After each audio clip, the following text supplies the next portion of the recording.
জ্ঞানার্জন করতে গিয়ে, পড়াশোনা করতে গিয়ে কেউ যদি মৃত্যুবরণ করে, তাহলে সে আপনার শহীদ, তাকে গোসল দিতে হবে না, তার জানাজা পড়তে হবে না, এমনটি না।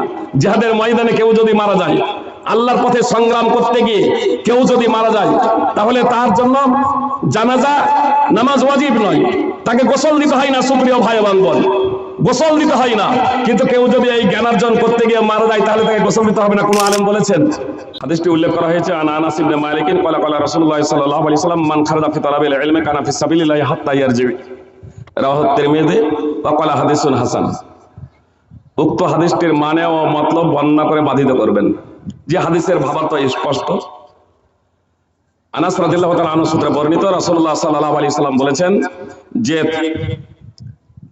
এখানে তালাবিল ইলম, এখানে যে ইলমের কথা বলা হয়েছে, যে ইলম মানে সাধারণত জ্ঞান, বিদ্যা, কিন্তু অত্র হাদিসে যে বিদ্যার কথা উল্লেখ করা হয়েছে এটা হলো শরঈ ইলম, কোরআন এবং সুন্নাহর ইলম।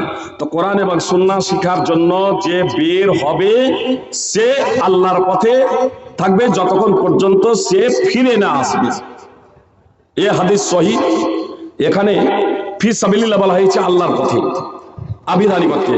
আল্লাহর পথ অনেকগুলো, আবিধানিক আল্লাহর পথ, কিন্তু সাধারণভাবে আপনার ফি সাবিলিল্লাহ, ফি সাবিলিল্লাহ, সাবিলিল্লাহ, সাবিল মানে পথ, আর সাবিলুল্লাহ ফি হারফে জারের কারণে এখানে লিল্লাহ শব্দ এসেছে।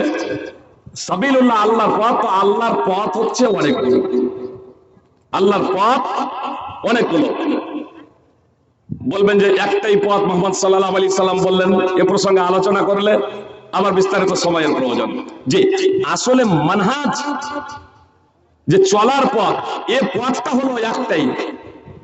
যেমন আল্লাহ তাআলা সাবিলের বহুবচন সুবুল, তো আল্লাহ তাআলা বলছেন আল্লাযীনা জাহাদু ফিনা লানাহদিয়ান্নাহুম সুবুলানা, যে আমার পথে সংগ্রাম করবে আমি তাকে আমার অনেকগুলো পথ দেখাবো।